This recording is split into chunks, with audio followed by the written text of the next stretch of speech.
Eu vi um cara do BBB, ele disse que faz 20 mil por mês vendendo flor na rua. Será que é verdade, gorilão? Tu tá falando do Pedro, vendo as merda que ele fez no programa, isso com certeza é mentira, cara. Vou fazer assim.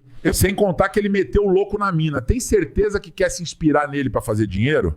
Eu não vi isso porque não acompanho merda de BBB. Só tô querendo fazer dinheiro vendendo flor igual ele.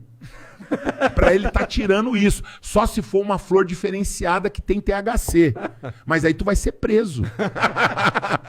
Eu já tô preso no CLT, mano. Eu não tô ligando mais pra bosta nenhuma. Por 20 mil por mês eu faria esse acordo. Agora um conselho de amigo. Por que tu não vende o Up TSI e compra uma moto? Aí sobra um dinheiro pra tu curtir. Eu não vou vender meu sonho por causa de um gorila idiota. Esse ano eu vou ficar rico, nem que for mexer com coisa errada. Carro de malandro, carro de malandro, carro de malandro.